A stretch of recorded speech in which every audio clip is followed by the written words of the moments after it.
I don't know, Matt, if you saw, but before Trudeau restored funding to UNRWA, he had seen the UN report, which now has been revealed. I think the Times of Israel said that under the UN investigation into the accusations of members of UNRWA being part of Hamas, that they actually found evidence of Israel torturing aid workers to falsely have them testify that they were members of Hamas. That's part of the actual UN investigation into the accusations. I did not see again, that, or I did read it, and because of everything, I forgot that part of it because there's always something new. I'm also thinking about that report that came out from that report that came out from that Israeli agency. I forgot the name of it, but they were investigating the allegations that the Palestinian workers given permits to work on those kibbutzes. Remember the allegations that, they actually worked with Hamas to tell them about, to help them prepare for the October 7th attack. This Israeli government agency had interviews with Palestinian workers and found no evidence that this was the case. No evidence. But even if it were, like, let's say hypothetically, okay, because the four of us are reasonable enough to know what Hamas is and what Hamas isn't. Like, we don't need to sit here and debate what that is, right? So let's say hypothetically 12, 13 people of that giant organization in whatever capacity that they were at UNRWA somehow had some affiliation with something that is the government of Gaza. Okay. So, okay. And what if some of them participated in something that was unsavory? They dismissed them immediately. Of course, without due process, mind you. So they fired the ones that weren't killed, basically. Right. So what, like, I don't understand. So clearly that was just some sort of manufacturing consent to cut off what they've been wanting to cut off all along. So to even, like, that's just absurd. Right. Even if all those people did participate, okay.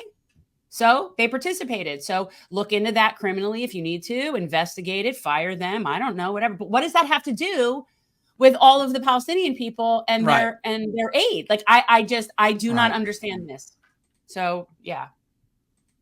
Yeah, it's just more collective punishment. Well, every single person. The point of that narrative though was to say that that Palestinian citizens were a part of this, that no Palestinian could be trusted. Going off, that was the whole point of it. Yes. To basically say, these weren't necessarily Hamas, fighters or members. These were people that we trusted to come into this country and work. And they turn around and these Palestinian citizens give, tools to help Hamas plan the attack. That was the point of that. Do you know if any of them that they claimed, like, because I know that UNRWA, it's all over. It's not just in Gaza. Like, you have West Bank and Lebanon and Jordan or, all the different places. So were the people that were all accused or supposedly named as being affiliated with the October 7th attack, were these all people that are in Gaza? Or yes, were any of them?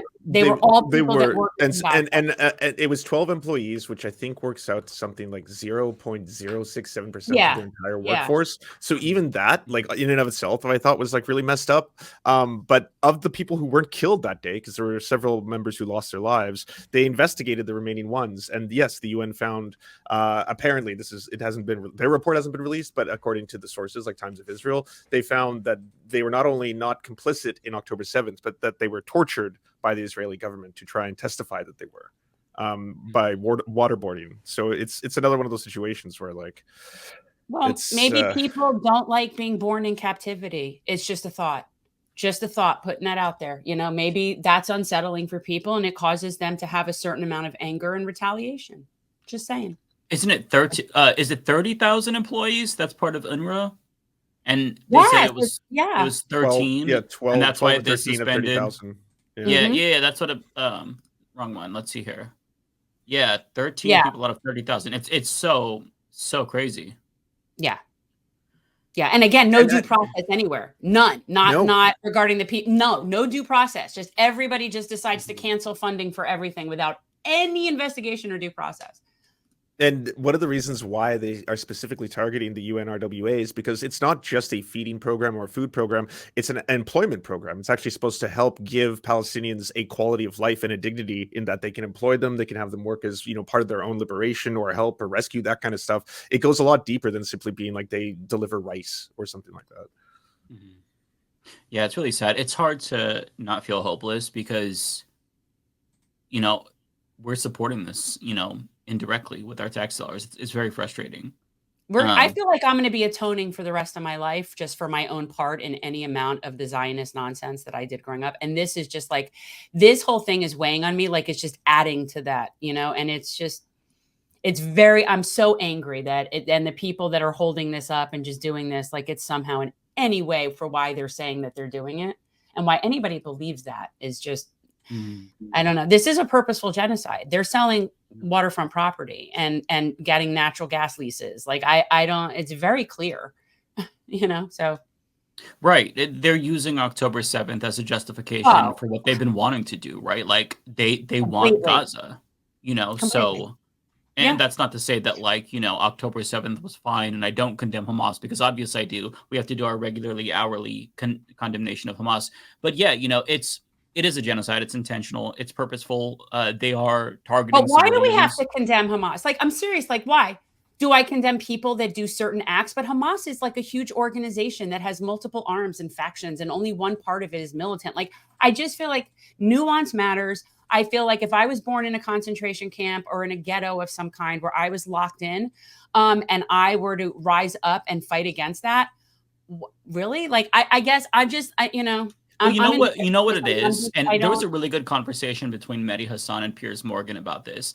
And Mehdi Hassan was asked, it's good, right? Mehdi Hassan was asked by Piers, do you condemn Hamas? And Mehdi said, why do you always ask the Palestinian, like the brown guests, that, but you don't ask the guests defending Israel if they condemn the IDF and for their acts of terrorism, or call them terrorists, right? And I think that part of that is when you ask every Palestinian if they condemn Hamas, you work to kind of conflate all Palestinians with Hamas, when in actuality, like 50% of Palestinians or of Gazans supported Hamas. So it's very fragmented. And the people who, most of the people are children. They weren't alive when Hamas was voted in. But if you can conflate them with Hamas, then that helps in the dehumanization process, right? You drive home this point implicitly that they're guilty.